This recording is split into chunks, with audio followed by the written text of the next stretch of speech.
دیکھیں یہ مسئلہ ہے، اصل میں چھیڑ اس لیے رہا ہوں کہ یہ پیش آنے والا مسئلہ ہے، یہ ہمارے معاشرے کا ایک مسئلہ ہے جو معاشرے میں پیش آتا ہے، خاص طور پر کیا کہتے ہیں، مثلا یہ قربانی کے دنوں میں مسئلہ ممکن ہے پیش آئے، یا کسی کے اگر بچہ پیدا ہوا ہے تو عقیقے وغیرہ کے مورد میں ممکن ہے پیش آئے، یا مثلا مختلف موارد میں، یا مثلا باہر سے بہت زیادہ یعنی رواج ہو گیا ان چیزوں کا کہ ٹن فارم میں فوڈز آپ کے ملکوں میں آتے ہیں، مسلمان ملکوں میں آتے ہیں، یا مثلا آپ کہیں باہر جاتے ہیں، بعض اوقات دبئی گئے ہوئے ہیں آپ، مثلا فرض کریں کسی اور حتی امریکہ یورپ میں گئے ہوئے ہیں، تو وہاں پہ گوشت ہوٹل میں جا کے کھا سکتے ہیں، نہیں کھا سکتے ہیں، تو بالآخر یہ مسئلہ ایسا ہے کہ جو بہت زیادہ پیش آتا ہے اور بہت زیادہ پوچھا جاتا ہے، اس لیے ڈرتے ڈرتے میں اس کو چھیڑ تو رہا ہوں، اب دیکھیں کس حد تک سنبھالا جا سکتا ہے اس کو۔ مسئلہ یہ ہے کہ گوشت، چربی اور چمڑا، درست، یعنی تینوں وہ چیزیں ہیں جو حیوانات سے ریلیٹڈ ہیں۔ چمڑا حیوان کی کھال سے بنتا ہے، گوشت تو اس کا اپنا گوشت ہے، اور چربی بھی بہرحال اسی کے گوشت کا حصہ ہے بالآخر، درست۔ تو گوشت، چربی اور چمڑا، ایک قانون ہمیشہ ذہن میں رکھیں اپنے، اگر آپ مسلم سٹیٹ میں رہتے ہیں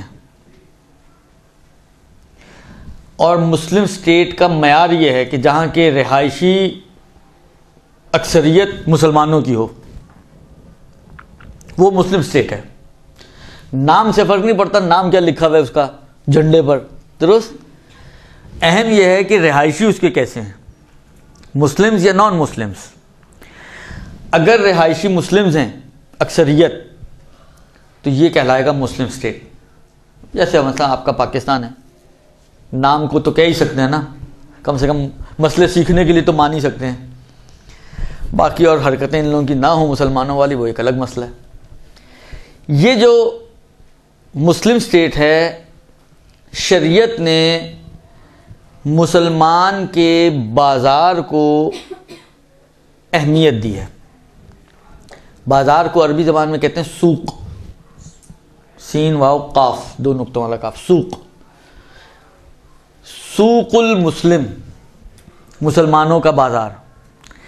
شریعت اس بازار کو جو مسلمانوں کا بازار ہے اس اعتبار سے اہمیت دیتی ہے کہ اگر آپ مثلا فرض کریں یہاں پہ اگر کوئی گوشت مارکیٹ ہو، ٹھیک ہے، یا جس علاقے میں بھی آپ رہتی ہیں گوشت مارکیٹ ہو، اب آپ گئیں گوشت لینے، آپ نے دیکھا بکرا ٹنگا ہوا ہے، اب کوئی آپ سے پوچھے کہ جی آپ کے سامنے ذبح ہوا ہے، آپ نے دیکھا تھا کہ اس کو قبلہ رخ کر کے ذبح کیا گیا ہے، آپ نے سنا تھا کہ بسم اللہ پڑھ کے ذبح کیا گیا ہے، تو آپ کو تو پتہ ہی نہیں کہ یہ ذبح کیسے ہوا ہے۔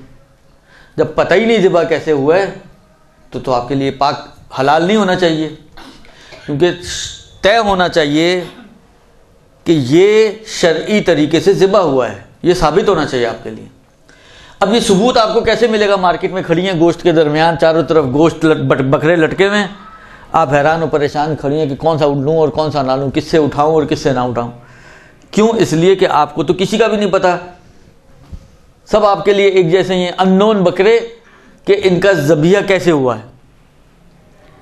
لیکن شریعت کہتی ہے کہ اگر آپ مسلمانوں کے بازار سے لے رہے ہیں تو اس مسلمانوں کے بازار کو سمجھیں ایک علامت بنائے اس بات کا کہ یہ مسلمان اگر کھانے کے لیے بیچ رہے ہیں تو یہ حلال ہی ہے، لہذا پھر آپ کو وہاں جا کے پریشان ہونے کی ضرورت نہیں کہ میں کون سا، کسی بھی بکرے سے اٹھا لیں، آپ جو پسند آئے جو اچھا لگ رہا ہو اس سے جا کے گوشت خرید لیں۔ تو سوق مسلم ایک چیز، یہ علامت ہے اس بات کی کہ جو مسلمانوں کے بازار سے آپ گوشت لے کر آئیں گے یہ گوشت آپ کے لیے، البتہ یہ ثابت ہونا چاہیے کہ جو لٹکا ہوا یہ بکرا ہے، کتا نہیں ہے، یہ طے ہونا چاہیے۔ منتہا یہ جو شرائط کے ساتھ ذبح ہوا ہے یا نہیں ہوا، سوق مسلم اس حصے کو کور کرتا ہے۔ سوق مسلم جس چیز کو پروٹیکشن دیتا ہے، جس پارٹ کو، وہ ہے تزکیہ، ذبح۔ آیا ذبح جو ہے اس کا یہ شرعی طریقے سے ہوا ہے یا نہیں ہے, شرائط کے ساتھ ذبح ہوا ہے یا شرائط کے ساتھ ذبح نہیں ہوا, سوق مسلم اس کو پروٹیکشن دیتا ہے اور کہے گا کہ آپ یہی سمجھیں کہ یہ شرعی طریقے سے ذبح ہوا ہے. اما شرعی طریقے سے ذبح کیا ہوا ہے یہ سوق مسلم اس کو ثابت نہیں کرتا. لہذا یہ الگ سے ہمارے لیے ثابت ہونا چاہیے کہ یہ جو ٹنگا ہوا ہے یہ بکرا ہی ہے, درست, اور پھر سوق مسلم آپ کو فائدہ پہنچائے گا. یہ دونوں چیزیں جمع ہو جائیں گی کہ یہ بکرا اور شرعی طریقے سے ذبح ہوا تو آپ کے لیے کھانا حلال ہو جائے گا. یہ ایک ہے سوق مسلم. ایک اور اس سے ملتی جلتی چیز ہے, وہ ہے ید مسلم. ید کس کو کہتے ہیں؟ ید اللہ, ہاتھ کو, درست. ید مسلم یعنی مسلمانوں کا ہاتھ. اس ید مسلم کو بھی شریعت علامت بناتی ہے اس بات کے لیے کہ اگر آپ کو کوئی مسلمان گوشت دے رہا ہے, آپ بازار سے نہیں لے کر آئے, آپ کے پڑوسن نے لا کے مثلا یہ عقیقے کا گوشت ہے, درست. اب یہ کیونکہ مسلمان کے ہاتھ سے آپ کو مل رہا ہے تو آپ سمجھیں کہ یہ بھی تزکیہ شدہ ہے, یعنی اس کو صحیح طریقے سے ذبح کیا گیا. تو ید مسلم پرائیویٹ سیکٹر پر اور سوق مسلم بازار کے سیکٹر پر, یہ دو علامتیں بنتی ہیں اس بات کی کہ یہ شرعی طریقے سے ذبح شدہ ہے. لہذا آپ اس اعتبار سے شک نہ کریں, اس کے ذبیحہ ہونے میں شک نہ کریں. ید مسلم اور سوق مسلم یہاں پر آ کے آپ کو پروٹیکٹ کر لے گا. لیکن وہ وہی والی بات ہے, دوسرا جو اس کا ایریا ہے کہ یہ آیا بکرا ہے یا کتا ہے وہ آپ کو خود طے کرنا ہے. آپ جس وجہ سے بھی کرائن کی وجہ سے آپ کو اطمینان ہو گیا کہ یہ بکرا ہی ہے, اس کے سائز کی وجہ سے آپ کو اطمینان ہو اتنا بڑا کتا کہاں سے آئے گا, تو بالآخر وہ کافی ہے آپ کے لیے. عقلائی کوئی بھی طریقہ ہو تو وہ آپ کے لیے کافی ہے کہ یہ بکرا ہے. مثلا آپ نے دیکھا ہے شری بھی پڑی ہوئی ہے, دم کے پیچھے آپ کو بعض اوقات ہوتا ہے نا اس کے تھوڑے بال لگے ہوئے تھے, آپ دیکھ رہے ہیں دونوں میچ کر رہے ہیں, آپ کو اطمینان ہو گیا ٹھیک ہے یہ اسی بکرے کا سر یہ والا ہے, تو یہ بکرا ہی ہوگا نا, پھر کتا نہیں ہوگا. حالانکہ کسی بھی طریقے سے تو یہ آپ کا مسئلہ حل ہو سکتا ہے. یہ ایک چیز اپنے ذہن میں رکھیں. بس سوق مسلم آپ کو بینیفٹ دے گا اور ید مسلم آپ کو بینیفٹ دے گا. اگر آپ اچھا چلیں ہم مسئلے کو ساتھ ساتھ لے کے چلتے ہیں تاکہ دیکھیں کیا کس حد تک, تاکہ بہت زیادہ میں ادھر ادھر نہ چلا جاؤں.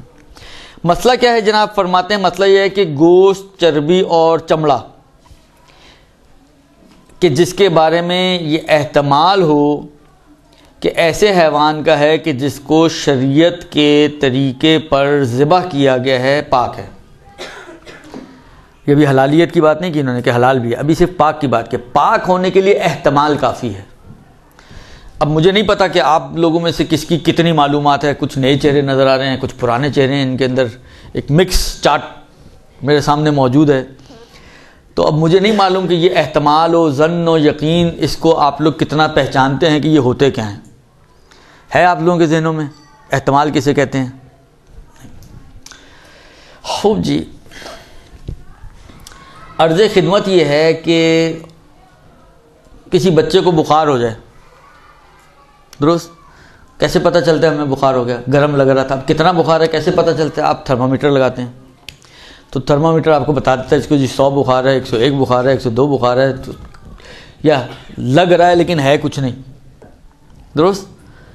تو ہمارے پاس ایک آلہ ہے کہ جس کے ذریعے آپ بخار کو ناپ سکتے ہیں کہ کتنا ہے, اس کی پیمائش کی جا سکتی ہے. یہ جو آپ کا دل ہے, جو دل نادان, درست, اس کی مختلف حالتیں اور کیفیتیں ہوتی ہیں. منتہا ہمارے پاس کوئی پیرامیٹر نہیں ہے, کوئی ہمارے پاس اس کے لیے آلہ نہیں ہے کہ آپ دل میں وہ آلہ ڈالیں تو آپ کو پتہ چل جائے کہ آپ کا دل اس وقت کس کیفیت میں ہے, ورنہ تو بہت سے راز کھل جائیں, درست. خوب, ہمارے پاس لیکن شریعت نے اس دل کی مختلف کیفیتوں کے اعتبار سے یا نفس کی مختلف کیفیتوں کے اعتبار سے کچھ احکام بیان کیے ہیں. ابھی آپ لوگ یہاں پہ بیٹھی ہوئی ہیں, درست, گھڑی آپ کے سامنے 4:45 ہو رہے ہیں. اگر میں آپ سے سوال کروں کہ اس وقت دن ہے یا رات ہے تو کیا جواب ہوگا آپ لوگوں کا؟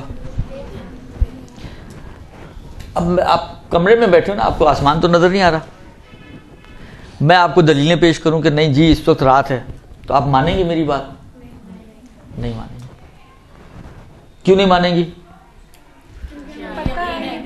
اس لیے کہ آپ کا نفس سے مطمئنہ ہے، اس وقت وہ اس لیول پر ہے کہ میری کسی بھی بات کو ماننے کے لیے تیار نہیں ہے، اس لیے کہ گویا آپ یوں سمجھیں کہ آپ اگرچہ نظر نہیں آ رہا ہے، لیکن آپ گویا آپ دیکھ رہی ہیں اس کو، اگرچہ نظر نہیں آ رہا ہے لیکن آپ کے لیے اتنا کلیئر ہے، جس کو کہتے ہیں نا کرسٹل کلیئر ہے یہ چیز آپ کے لیے کہ یہ اس وقت دن ہی ہے، یہ جتنی بھی دلیلیں بول رہے ہیں سب اہم ہی ہیں، درست؟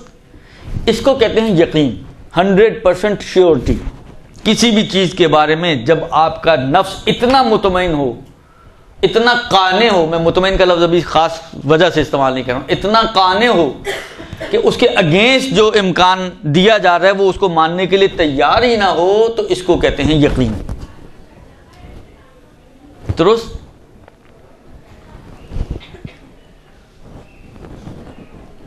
مجھے بہت ایگزیکٹلی یاد نہیں ہے واقعہ، اگر حکیم کا مجھے کچھ ہلکا سا یاد آ رہا ہے، کسی مجتہد کا واقعہ ہے جو اپنے زمانے کے عالم تھے، کہ ان کا نظریہ یہ تھا، کہ ان کا فتویٰ یہ تھا کہ اصول، آپ آج بھی دیکھیں آغا خوئی کی تعبیر ایسی ہے کہ اصول دین میں تقلید کافی نہیں ہے، بلکہ دلیل سے انسان کو ثابت کرنا ہے، اصول دین کو دلیل ہونی چاہیے، دلیل کے ذریعے یقین حاصل کریں۔ تو ان کا فتویٰ بھی اسی ٹائپ کا تھا کہ یقین دلیل کی بیس پر ہو۔ ایک دن کہیں سے گزر رہے تھے، کسی کھیت سے گزر رہے تھے، کوئی کسان دیہاتی کام کر رہا تھا کھیت میں بیلچہ لے کر، وہ رک گئے، پوچھا ان سے بھئی تم کس کی تقلید کرتے ہو؟ انہوں نے انہی کا نام لیا، پہچانتا تو نہیں تھا لیکن نام انہی کا لیا۔ کہا اچھا تم ان کے مقلد ہو، یہ بتاؤ کہ اللہ ہے؟ کہاں ہے؟ کہا کیا دلیل ہے تمہارے پاس؟ اب وہ پریشان، وہ تو دیہاتی آدمی تھا، اس کو کیا دلیل ہوگی اس کے پاس؟ کہا اگر فرض کرو کوئی تمہیں آ کے کہے کہ اللہ نہیں ہے تو کیا کرو گے تم؟ کہ میں اسی بیلچے سے اس کا سر پھاڑ دوں گا۔ جب انہوں نے دیکھا کہ اتنا بڑا یقین بھی ہو سکتا ہے کہ بغیر دلیل کے وہ اتنے یقین پر ہو کہ بیلچے سے سر پھاڑنے کے لیے تیار ہے اور اپنی بات سے ہٹنے کے لیے تیار نہیں ہے، تو انہوں نے جو میں نے سنا ہوا ہے، یہ میں نے کہیں دیکھا نہیں ہے، سنا ہوا ہے، تو انہوں نے اپنا نظریہ چینج کر دیا۔ تو یقین ایک ایسی چیز ہوتی ہے کہ انسان اتنا، اس کا نفس اور اس کا ذہن قانع ہو کسی مطلب کے اوپر کہ پھر اگینسٹ میں کوئی بات سننے کے لیے تیار نہ ہو، اس کو کہتے ہیں یقین۔ کہ اگر ہم پرسنٹیج میں اگر آپ بہائیں، کیونکہ 100 سے تو اوپر کچھ بھی نہیں نا، 100 کا مطلب ہے آپ اینڈ پہ کھڑے ہوئے ہیں، تو 100% کسی چیز کے بارے میں آپ کی شیورٹی، اس کو کہتے ہیں یقین، درست؟ اچھا 100 سے اگر آپ نیچے آنا شروع کریں تو ہوگا کیا؟ نتیجہ کیا نکلے گا؟ نتیجہ یہ نکلے گا کہ 100 سے جیسے ہی آپ نیچے آنا شروع کریں گے، فرض کریں آپ 1% نیچے آ گئے، 1 سیڑھی نیچے آ گئے، تو اس کا نتیجہ یہ نکلے گا کہ اس کے اگینسٹ میں جو امکان ہے وہ 1 سیڑھی اوپر چڑھ جائے گا۔ ہوگا یا نہیں ہوگا ایسا؟ مطلب فرض کریں میں آپ کو کہہ رہا ہوں رات ہے، آپ کہہ رہی ہیں دن ہے، حالانکہ میں نے ایسی دلیلیں پیش کی کہ آپ تھوڑا سا سوچنے پہ مجبور ہو گئیں، درست؟ اور ایک فرض کریں 5% آپ کے ذہن میں یہ بات آ گئی کہ کہیں سر صحیح نہ بول رہے ہوں، تو اس کا مطلب کیا ہوا کہ آپ یقین پہ تو اب نہیں ہیں، آپ آ گئیں 95% پر، تو باقی 5% اب کہاں جائے گا بھائی؟ یہ 5% جو اگینسٹ میں جو امکان تھے یہ اس کے کھاتے میں چلا جائے گا، یعنی 95% آپ کو، آپ کا نفس یہ کہہ رہا ہے کہ یہ رات ہے، لیکن 5% امکان آپ کے دماغ میں پیدا ہو گیا کہ ہو سکتا ہے دن ہی ہو، الٹا 95% آپ کا نفس کہہ رہا ہے کہ دن ہے، لیکن 5% آپ کے ذہن میں یا آپ کے نفس میں دن کا بھی، رات کا بھی امکان میں نے ڈال دیا۔ اب جتنا جتنا وہ وہاں سے کم ہوتا جائے گا، اتنا اتنا یہ یہاں سے بڑھتا جائے گا، کیونکہ ایٹ دا اینڈ ہمیں 100 چاہیے، فگر ہمارا 100 پہ ہونا چاہیے، درست؟ 100% تو ہو گیا یقین۔ اب 100 سے جتنا جتنا نیچے آتا جائے گا 50 تک، تو 51 to 99، اس کو فقہی اصطلاح میں زن، یا ہمارے ہاں عام طور پہ گمان، ظن و گمان، درست؟ اس کو ظن و گمان سے تعبیر کیا جاتا ہے۔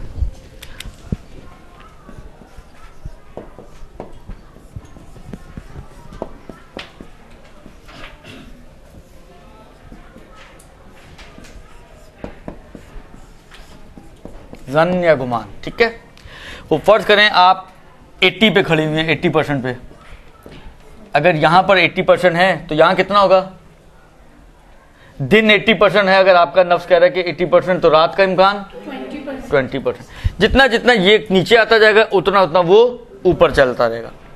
لہذا ایک مرحلہ آئے گا کہ 51% اگر آپ کا دل کہہ رہا ہے کہ دن ہے تو اس کا مطلب کیا ہوا؟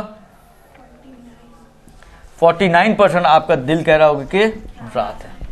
لیکن ابھی بھی اس کا پہلو زیادہ ہے, اس کا سائڈ جو ہے جھکی ہوئی ہے یہ والی. تو یہ ساری کہلاتی ہے زن.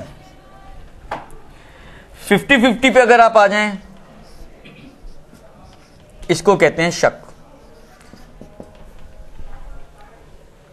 شک ہو گیا. نماز میں بھی شکیات کی بات آتی ہے. شک یعنی 50%. یعنی بالکل اگر آپ کے دل کو تو کاٹا جائے تو آدھا دل آپ کا کہہ رہا ہوگا دن اور آدھا دل آپ کا کہہ رہا ہوگا رات. کسی طرف جھکاؤ موجود نہیں ہوگا. اس کو کہتے ہیں شک. اور یہ جو نیچے والے امکانات ہیں ٹل 1%, تو یہ ہو جائے گا احتمال. درست جی, اس کو کہتے ہیں احتمال. بس زن اور احتمال ہمیشہ ساتھ ساتھ ہوں گے. ایک چیز کا زن اگر ہوگا تو اس کے اپوزٹ کسی چیز کا آپ کو احتمال بھی چل رہا ہوگا. یہ احتمال مثلا فرض کریں ابھی ہمارے ہاں رات پہ ہم چل رہے تھے, دن پر چل رہے تھے اور رات کا احتمال تھا. فرض کریں چلتے چلتے چلتے رات آپ کی زنی ہو گئی تو دن آپ کا احتمالی ہو جائے گا. درست, اس کو اپنے ذہن میں رکھیں. یہ کئی جگہ پر فقہ میں ابھی اب جب یہ طہارت کی بات آئی کہ یقین ہو جائے آپ کو, یعنی اتنے شور ہو جائیں آپ کہ جب آپ کو یہ پتہ چل جائے کہ یہ نجس ہوئی ہے تب ہی آپ کے لیے اس کی نجاست ثابت ہوگی. جب تک یقین نہیں ہوتا تو نجاست ثابت نہیں ہوتی. ہاں ایک چیز اور ہے, یہ اوپر کے 2-3% سمجھے 97, 98, 99 مثلا, اس کو بھی ایک خاص نام دیا. اگرچہ یہ ظن ہے, گمان ہے, لیکن یہ بہت ہی قوی قسم کا اور مضبوط قسم کا ظن و گمان ہے کہ جو یقین کو ٹچ کر رہا ہے گویا, سمجھے آپ. تو اس کو اطمینان کہا جاتا ہے. یہ اطمینان ہے. عام طور پر یقین اور اطمینان ایک ہی حکم رکھتے ہیں. اس سے نیچے کا ہو تو وہ ظن کا حکم رکھتا ہے, ورنہ اطمینان کا حکم وہ یقین والا حکم ہے تقریباً 98-99% موارد میں فقہ میں. ایک دو جگہیں ایسی ہے کہ جہاں پر شریعت کہتے کہ نہیں, جب تک یقین 100% والا نہیں ہے اس وقت تک دال نہیں گلے گی. وہ 100% پہ آؤ گے تو بات بنے گی, اس میں اطمینان نہیں چلتا. درست. اب یہاں تک اگر سمجھ میں آ گیا تو اب ہم مسئلے کی طرف چلتے ہیں. آغا کیا کہہ رہے ہیں؟ آغا فرماتے ہیں کہ اگر گوشت, چربی اور چمڑا جو آپ کو ملا ہے, اگر صرف احتمال بھی آپ دیں اس بات کا کہ یہ کسی ایسے جانور کا ہے جس کو شرعی طریقے سے ذبح کیا گیا تھا, یقین نہیں ہے, گمان بھی نہیں, صرف امکان, 20-30% آپ کو بالآخر کسی وجہ سے بھی یہ لگ رہا ہے کہ یہ ایسے جانور کا ہے کہ جس کو شرعی طریقے سے ذبح کیا گیا ہوگا. درست. تو یہ گوشت, یہ چربی اور یہ چمڑا آپ کے لیے پاک ہیں. پاک ہونے کا مطلب یہ کہ اگر گیلا ہاتھ آپ کا ٹچ ہوتا ہے تو آپ کا ہاتھ نجس نہیں ہوگا. ابھی کھا سکتے ہیں یا نہیں کھا سکتے یہ ایک بات ہے, اس چمڑے میں نماز پڑھ سکتے ہیں یا نہیں پڑھ سکتے ہیں ایک دوسری بات ہے. ابھی صرف بات ہماری ہو رہی ہے طہارت و نجاست کے اعتبار سے کہ ایسا گوشت, چربی اور چمڑا, اچھا اب یہ آپ کو کہیں سے بھی مل رہا ہو, اس میں شرط نہیں ہے کہ مسلمان سے ملے, اس میں یہ شرط نہیں ہے کہ وہ مسلمانوں کے بازار سے خریدیں, کہیں سے بھی کسی کافر نے آپ کو گفٹ کیا ایک چمڑا, ایک چمڑے کا فرض کریں مثلا جیکٹ, لیکن احتمال ہے اس بات کا کہ یہ ایسے جانور کا ہو سکتا ہے کہ جس کو شرعی طریقے سے ذبح کیا گیا ہو. درست. تو یہ آپ کے لیے پاک ہے, یعنی طہارت کے اعتبار سے یہ آپ کے لیے پاک ہے. پھر وہی بات کہ ابھی اس میں نماز کی میں بات نہیں کر رہا ہوں, لیکن اگر آپ کا گیلا ہاتھ اس کو ٹچ ہوتا ہے یا پسینے, یا مثلا ہینڈ بیگز ہوتے ہیں خواتین کے, کوئی چمڑے کا بیگ ہو کسی جانور کے چمڑے کا، اور آپ کو احتمال بھی آپ اس بات کا دیں کہ یہ ایسے جانور کا ہوگا کہ جس کو شرعی طریقے سے ذبح کیا گیا، تو یہ بیگ آپ کا پاک ہے. لہذا اگر گیلے ہاتھ سے آپ اس بیگ کو ٹچ کرتی ہیں، اٹھاتی ہیں، رکھتی ہیں، تو آپ کا ہاتھ نجس نہیں ہوگا. یا اسی بیگ میں اگر وہ بیگ گیلا ہو گیا، اب وہی گیلا ہاتھ آپ کے کپڑوں کو لگ گئی تو آپ کے کپڑے نجس نہیں ہوں گے. ان کپڑوں میں کہ جو اس چمڑے کے بیگ سے ٹچ ہونے کی وجہ سے نجس ہوا ہے، جس میں آپ کو احتمال تھا کہ یہ شرعی طریقے سے ذبح شدہ جانور کا ہو، اس کپڑے میں آپ نماز بھی پڑھ سکتی ہیں. چمڑے میں پڑھ سکتے ہیں نہیں پڑھ سکتی ہیں وہ بھی نہیں آیا مسئلہ، لیکن اس کپڑے میں جو اس سے ٹچ ہونے کی وجہ سے جس کے اوپر گلاہٹ آئی ہے، تو کیونکہ وہ پاک مان رہے ہیں ہم اس کو، لہذا آپ کا لباس نجس نہیں ہوا. جب آپ کا لباس نجس نہیں ہوا تو آپ اس میں نماز پڑھ سکتے ہیں. درست جی؟ یہ ایک چیز.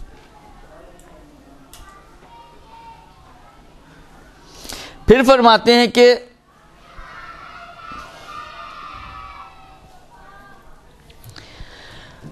اب اگلا سٹیپ اس میں یہ لے کر آئے ہیں کہ یہ گوشت، چربی اور چمڑا یا تو آپ کو کسی کافر نے لا کے دیا، آپ کا پڑوسی کوئی ہندو تھا اس نے آپ کو لا کے دیا، گوشت لا کے دیا مثلا، یا نہیں آپ نے تو کسی مسلمان سے لیا ہے، لیکن آپ کو یہ مسئلہ یہ دبئی وغیرہ میں بہت پیش آتا ہے، آپ گوشت جس سے لے رہی ہیں وہ مسلم ہے، مسلمان کا سٹور ہے، مگر آپ کو معلوم ہے کہ یہ مثلا برازیل سے منگوایا ہوا ہے چکن، جو کافر ملک ہے. یعنی مسلمان نے کسی کافر سے لیا ہے یا ڈائریکٹ، یعنی کافر کے ہاتھ سے گوشت آپ تک پہنچ رہا ہے، یا ڈائریکٹلی یا انڈائریکٹلی کے درمیان میں ایک مسلمان واسطہ بن رہا ہے، لیکن ایٹ دا اینڈ یہ جا رہا ہے وہی کافر کی طرف. بولو فرنٹ پر آپ کے مسلم ہیں، جس سے آپ لے رہی ہیں وہ مسلمان ہے، لیکن یہ مسلمان نے کافر سے لے کر آپ کو دیا ہے. سمجھ میں آ رہی ہے بات؟ درست. تو ان دونوں صورتوں میں کہ جب ڈائریکٹ آپ کافر سے لیں، یا یہ کہ آپ تو مسلمان سے لیں مگر اس مسلمان نے کافر سے لیا ہو، اور اس صورت میں جب مسلمان کافر سے لے رہا ہو، اس مسلمان نے یہ تحقیق نہیں کی ہے کہ یہ کس جانور کا ہے، ایسے جانور کا کہ جس کو شرعی طریقے سے ذبح کیا گیا ہے، یا نہیں کسی مردار جانور کا، ایسی کوئی تحقیق اس نے نہیں کی. کافر میں تو اس کی ضرورت ہی نہیں، ڈائریکٹلی آپ کافر سے لے رہے ہیں. لیکن جب آپ مسلمان سے بھی لے رہے ہیں کہ جو کافر سے لا کر آپ کو دے رہے ہیں، تو اس مسلمان نے جو درمیان میں ہے یہ تحقیق کیے بغیر کہ یہ ایسے جانور کا گوشت ہے کہ جس کو شرعی طریقے سے ذبح کیا گیا ہے یا ایسے جانور کا نہیں ہے، اس تحقیق کے بغیر ہی وہ گوشت کافر سے لے کر آپ کو پکڑا دیا. درست. تو اس صورت میں آقا فرماتے ہیں کہ اس گوشت اور چربی کو کھانا حرام. سمجھ میں آ رہی ہے بات؟ درست. یہ کچھ نقشہ بنا دوں؟ جی کھانا حرام ہے رہ گیا تھا.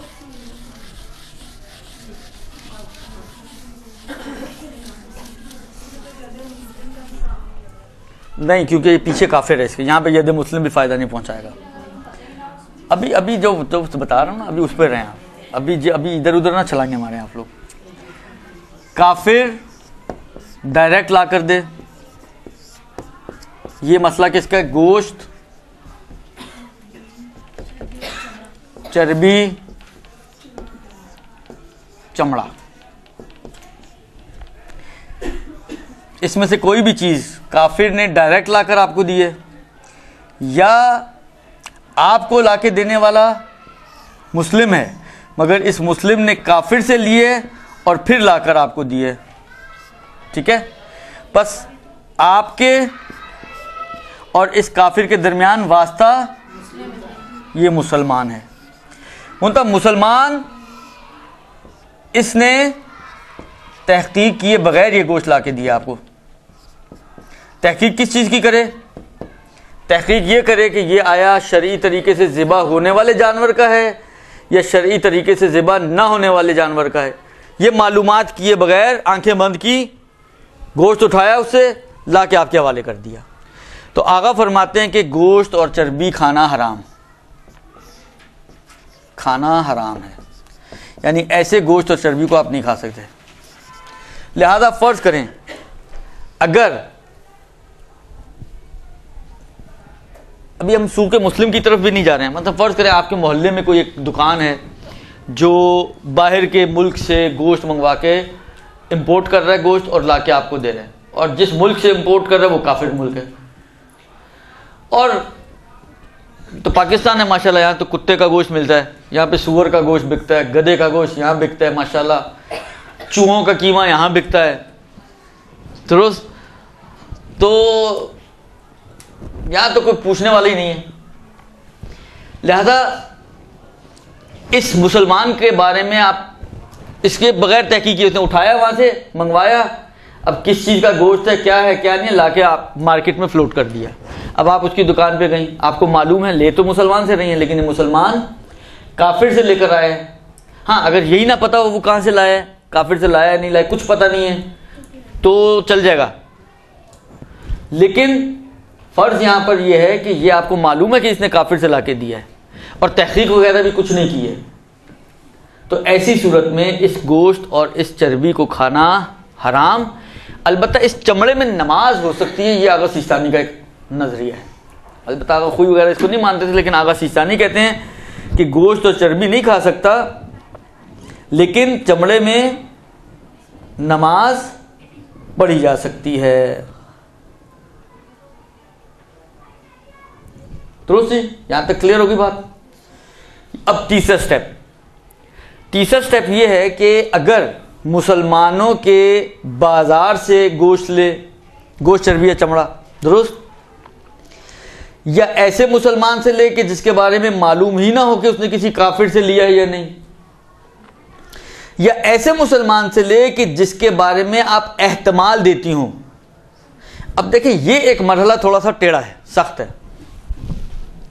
یہاں تک سمجھ میں آ گیا نا؟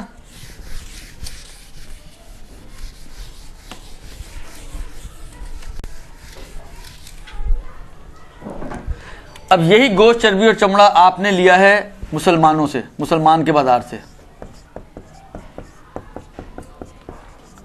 ٹھیک ہے، کہ یہ مسلمان کے جو بازار سے لیے وہ کہیں اور سے نہیں لے کر آیا، یعنی اس کے پیچھے کافر نہیں ہے کوئی، ڈائریکٹ اس خود ہی ذبح کرتا ہے اور خود ہی بیچتا ہے. یا آپ کو پتا ہے کہ یہ مثلا باہر سے بھی منگواتا ہے لیکن نہیں معلوم کہ کہاں سے منگوایا اس نے، کافر سے لیا یا غیر کافر سے لیا، لیکن آپ مسلم سے لے رہے ہیں. ان دو صورتوں میں تو کوئی مسئلہ ہی نہیں ہے. گوشت حلال پاک بھی ہے حلال بھی ہے، اور چمڑا بھی اسی طرح پاک بھی ہے اور حلال بھی ہے، گوشت اور چربی دونوں. تیسری صورت جو انہوں نے بنائی ہے وہ یہ ہے کہ آپ نے کسی مسلم سے لیا ہے لیکن اس مسلم نے کافر سے لیا ہے. پچھلی صورت میں ہم نے کیا پڑھا تھا کہ مسلم نے جو کافر سے لیا ہے تو اس مسلمان نے تحقیق نہیں کی، صحیح ہے. اچھا اس میں یہ ہے کہ یہ کافر جو مسلمان سے لے رہا ہے، آپ صرف احتمال بھی اگر دیں نا، کس بات کا احتمال دیں؟ احتمال دیں کہ اس نے تحقیق کی ہوگی یعنی کیا کہ اس نے کنفرم کیا ہوگا کہ یہ تزکیہ شدہ جانور کا ہے. تزکیہ شدہ یعنی جس کو شرعی طریقے سے ذبح کیا گیا ہو، تزکیہ شدہ جانور کا ہے. یعنی یہ احتمال نہ دے تزکیہ ہونے کا، اس کے یہ جو تحقیق کرے وہ تحقیق یقینی ہونی چاہیے. یعنی اس نے ثابت کیا ہوگا، طے کیا ہوگا کہ یہ جانور تزکیہ شدہ ہے کہ جس کا گوشت میں آگے بیچ رہا ہوں.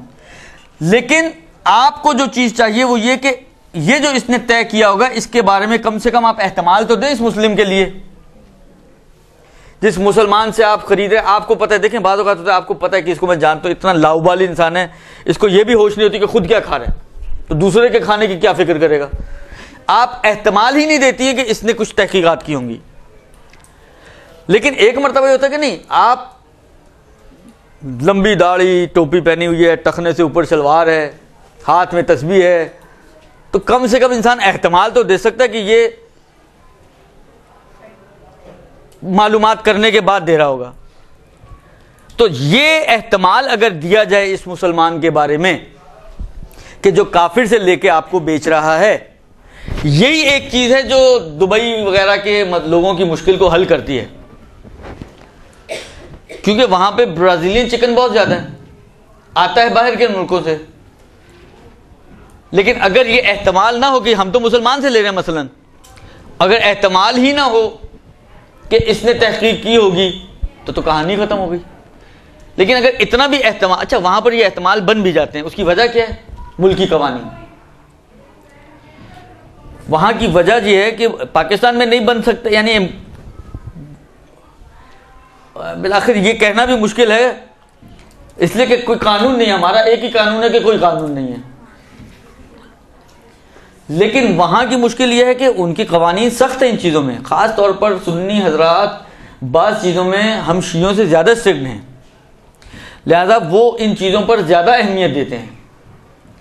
لہذا جب قانونی طور پہ بھی اور فقہی طور پہ بھی وہ ان چیزوں میں ہم سے زیادہ حساس ہیں، تو بالآخر انسان احتمال تو دے سکتا ہے نا اس بات کا کہ یار یہ بالآخر اتنے سخت ملک میں اگر پتہ چل جائے تو اس کی دکان ہی بند کر دیں، اس کا سارا کاروبار بند کر دیں، یہ جو ہے آسمان سے زمین پر آ جائے گا. تو کسی کو بھی شوق نہیں ہوتا آسمان سے زمین پر آنے کا.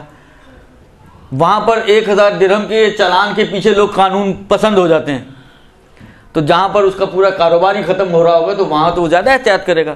لہذا آپ احتمال بہرحال دے دیتے ہیں اس بات کا کہ یار اس نے معلومات کر کے اس گوشت کو منگوایا ہوگا. تو جہاں پر بھی یہ احتمال آ گیا اس مسلمان کے بارے میں جو کافر سے منگوا رہا ہے کہ یہ گوشت تزکیہ شدہ گوشت ہوگا، شرعی طریقے سے ذبح شدہ گوشت ہوگا، وہیں پر شریعت آپ کے لیے ایک سہولت کی قائل ہو جاتی ہے اور وہ کہتی ہے کہ ایسی صورت میں اس گوشت کو بھی کھایا جا سکتا ہے. درست؟ البتہ ایک شرط لگائی ہے آغا سیستانی نے اس گوشت کے بارے میں کہ جو آپ مسلمان سے لے رہے ہیں، چاہے اس نے کہیں اور سے لیا ہو چاہے اس نے کہیں اور سے نہ لیا ہو، وہ ایک شرط لگائی ہے. وہ پاکستان میں نہیں دیکھا انہوں نے، اس لیے یہ شرطیں لگا رہے ہیں. پاکستان میں تو یہ بھی سب اوپر نیچے ہو جاتی ہیں. وہ کیا لگائی ہے شرط؟ کہتے ہیں وہ شرط یہ کہ جب مسلمان آپ کو دے تو وہ ایسا تصرف کر رہا ہو اس میں کہ جو حلال گوشت کے ساتھ مخصوص ہوتا ہے، مثلا آپ کو کھانے کے لیے دے رہا ہو. ایک مرتبہ فرض کریں ایک مسلمان آیا آپ کے پاس آ کے کہا کہ یار یہ تم نے کتا پالا ہوئے گوشت کتے کو ڈال دو، تو یہ مسلمان سے لینا فائدہ نہیں پہنچائے گا. آپ کہیں اس نے تو کتے کے لیے دیا، ہم خود کیوں نہ کھا لیں؟